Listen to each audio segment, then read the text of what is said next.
नमस्कार दोस्तों। सामंतवाद व संगठित चर्च मध्यकालीन यूरोप की मुख्य विशेषता थे, खास करके पश्चिम व मध्य यूरोप में।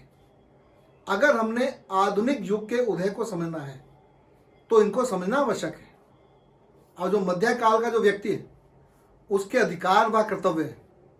जो सामंतीय व्यवस्था है वो जो धर्म तंत्र है उसके द्वारा निर्धारित होते थे।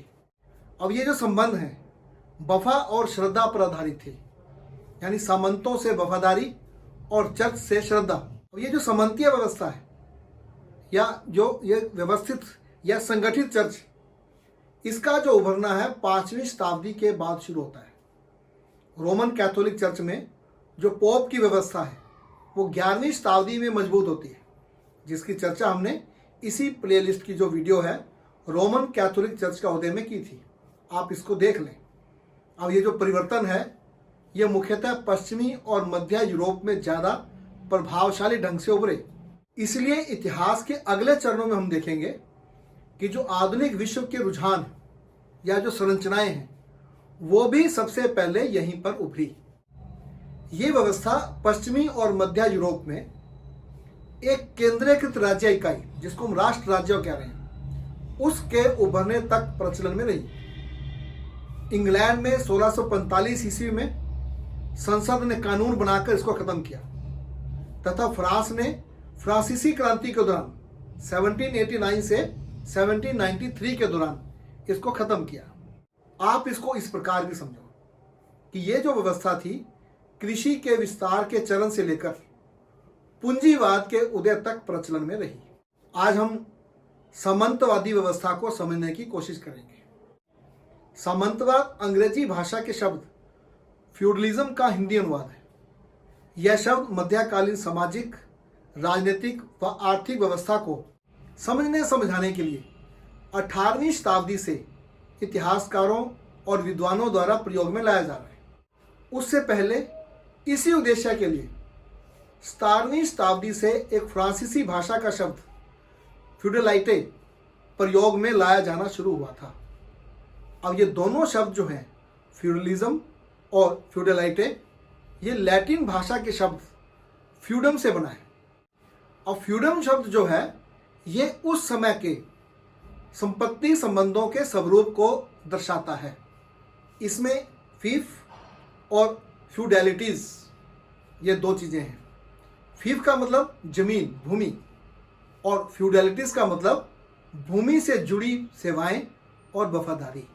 इसमें दो वर्ग हैं, एक जमीन लेने वाला और एक जमीन देने वाला। जमीन लेने वाला जमीन देने वाले को सेवाएं देगा और जो जमीन देने वाला है उसको बोला जा रहा है फ्यूडल। अब जमीन लेने वाला फ्यूडल के पास जाता है और उसको होमेज अदा करता है। अब ये होमेज शब्द को आप थोड़ा समझें। होमेज शब्द जो है ये लैटिन के होमो से बना है, जिसका मतलब होता है आदमी, उसका आदमी, यानी जमीन देने वाले के लिए काम करने वाला आदमी। अब जमीन देने वाला उसके लिए शब्द प्रयोग कर रहा है मेरे आदमी। यानी इन सेवाओं में जो होमेज हम अदा करने की बात कर रहे हैं तो उन सेवाओं में सैनिक कार्य, वित्तीय सहायता और बैगार शामिल था। अब बैगार का मतलब क्या है कि अगर सामंत के घर कोई शादी विवाह या जन्म मरण का कोई फंक्शन है, या उसको उसके खेतों में काम करना है, या उसके साथ शिकार करने जाना है, तो किसान अपनी सेवाएं उसको देगा और उसके बदले में उसको कुछ भी प्राप्त नहीं होगा। अब इससे हम मतलब निकालें कि सामंतवाद जमीन या भूमि संबंधों की व्यवस्था थी जिसके आधार पर सामाजिक व राजनीतिक व्यवस्था संचालित थी। अब इस व्यवस्था का जो स्वरूप था वो पिरामिड जैसा था, जिसके आधार में जमीन व जमीन से संबंध थे। आप पहले इस पिरामिड को देखें। सबसे ऊपर राजा और सबसे नीचे किसान। अब राजा और किसान के बीच अनेकों छोटे बड़े संबंध थे जिनकी व्यवस्था इस प्रकार थी। अब राजा ने अपने क्षेत्र को बड़े सामंतों में बांट रखा, जिन्हें ओवरलॉर्ड्स कहा जाता है। यानी बड़े सामंत। अब बड़े सामंतों ने अपने क्षेत्र को छोटे सामंतों में बांट रखा है, जिन्हें वासाल बोल रहे हैं। ड्यूक, काउंट, बैरन, नाइट यानी मध्यम सामंत। अब इन वासाल ने इसको आगे बांट रखा है, सब वासाल में छोटे सामंत, और सबसे नीचे जो है किसान, दास उसमें थे। अब इस व्यवस्था के अंदर आप देखो, जो किसान है ये छोटे सामंतों को होमेज अदा करते थे या उनके दरबार, उनके दुर्ग में जाते थे। छोटा सामंत जो है वो मध्यम सामंत के दरबार में होमेज अदा करता था, उसके दरबार में जाता था। अब जो मध्यम सामंत है ये बड़े सामंत के दरबार में जा रहा है। बड़ा सामंत जो है वो राजा के दरबार के अंदर होमेज अदा करता था। अब होमेज का मतलब जो है यहाँ पर दरबार में हाजिरी लगाना और उपहार लेकर जाना था। यह अधिकारों व कर्तव्यों का पिरामिड था। जब अधिकारों की बात हो तो नीचे से ऊपर की ओर अधिकार बढ़ते थे, और जब कर्तव्यों की बात आएगी तो ये ऊपर से नीचे की ओर बढ़ते थे। यानी ऊपर कर्तव्य कम थे और नीचे जो है अधिकार कम थे।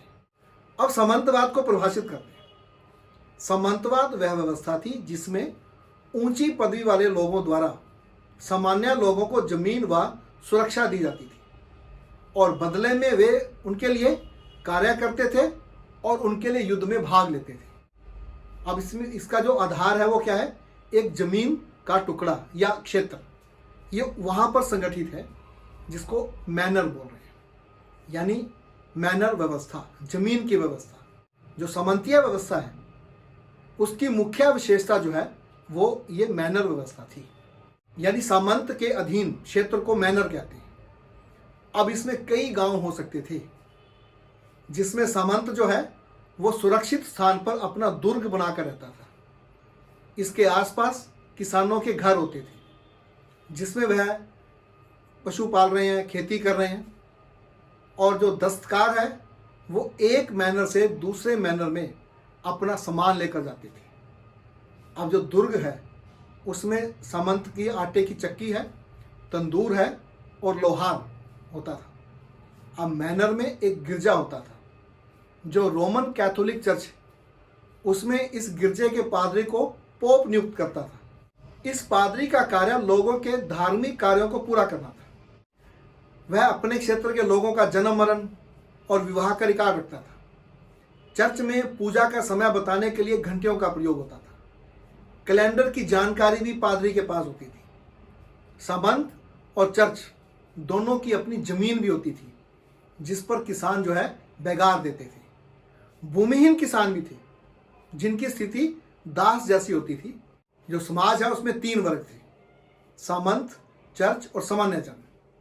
आप एक दृश्य को ऐसे बना सकते हैं कि चमकदार कवच पहनने योद्धा, शिकार करते कुलीन, खेती और पशुपालन करते किसान और धार्मिक कार्य करते पादरी। दस्तकार एक मैनर से दूसरे मैनर में घूमते रहते थे, जिसमें बाहरी संपर्क जो है सिर्फ सामंत और पादरी का था, जो शासक और पोप के साथ पिरामिड नुमा संरचना में जुड़े हुए थे। अब ये जो व्यवस्था थी ये आत्मनिर्भर व्यवस्था थी जो स्थानीय स्तर पर अपनी सभी जरूरतों को पूरा करती थी, और उस समय के लोगों की जरूरतें भी उसी के अनुसार थी। अब मध्यकाल है तो इस काल की जो प्रमुख विशेषता है ये थी कि उत्पादन के जो साधन हैं वो पिछड़े हुए थे। ऐसा ही यातायात और संचार के साधनों के साथ था। इसलिए जो सामाजिक, आर्थिक व राजनीतिक संगठन का स्वरूप है वो स्थानीय है, क्षेत्रीय था, और इसी स्थानीयता का परिणाम सामंतवाद था। अब स्थानीय स्तर पर प्रशासन व नियम कानून थे। इसमें सामंत जो है अपने क्षेत्र का स्वामी था, या ये कहें वह अपने क्षेत्र का शासक था। अपने क्षेत्र के लिए कानून बनाने, न्याय करने, कानून को लागू करना सब उसका काम था। उसके पास एक सैनिक टुकड़ी होती थी। प्रत्येक सामंत के अपने अपने क्षेत्र में अपने अपने नियम कानून थे, जिससे एक ही राजा या देश का जो क्षेत्र है उसमें अनेकों नियम कानून लागू थे। अब ये जो अनेकों सामंत थे ये आपस में लड़ते झगड़ते भी रहते थे।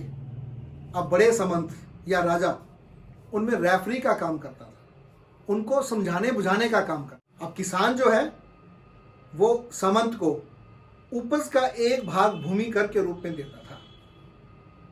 अब जो कर है वो वस्तु रूप में था। अब उत्पादन कम है, यातायात व संचार के साधनों की गति धीमी थी, इसलिए सारे जो कर हैं उनको एक स्थान पर इकट्ठा नहीं किया जा सकता था, ना ही उनका संग्रह किया जा सकता था। अब इसलिए एक ऐसी व्यवस्था विकसित हुई कि भूमि कर का संग्रह और वितरण साथ साथ ही कर दिया जाता था। यानी भूमि कर को इकट्ठा करना और साथ साथ ही उसका वितरण कर देना, उसको बांट लेना हो जाता था। जैसे जो सब वेसल्स हैं, छोटे जो सामंत हैं, वो किसान से कर इकट्ठा कर रहे हैं, वो अपना खर्चा अपने पास रख लेते थे और बाकी का जो हिस्सा है अपने से ऊपर बैरन को दे देते थे। बैरन अपना खर्चे का भाग अपने पास रख लेता था, बाकी हिस्सा ओवरलॉर्ड को भेज देता था।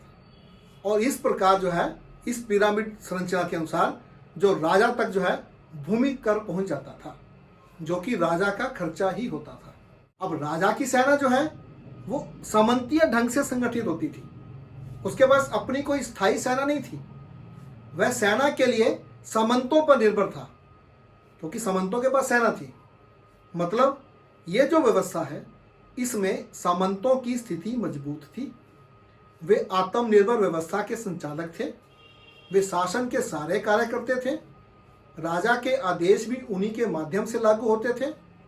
इस व्यवस्था में राजा की स्थिति कमजोर थी, तभी तो इसे सामंतवाद या सामंतकाल कहा जा रहा है। यानी अनेक छोटे छोटे शासक थे जो स्थानीय स्तर पर संगठित थे। आधुनिक काल के उदय के साथ सामंतवाद का पतन हो गया, जिसको हम इसी प्लेलिस्ट में अगली वीडियोस में देखेंगे। आपको वीडियो कैसी लगी आप कमेंट करें, आप वीडियो को लाइक करें, आप चैनल को सब्सक्राइब करें और इसी के साथ आपका बहुत बहुत धन्यवाद।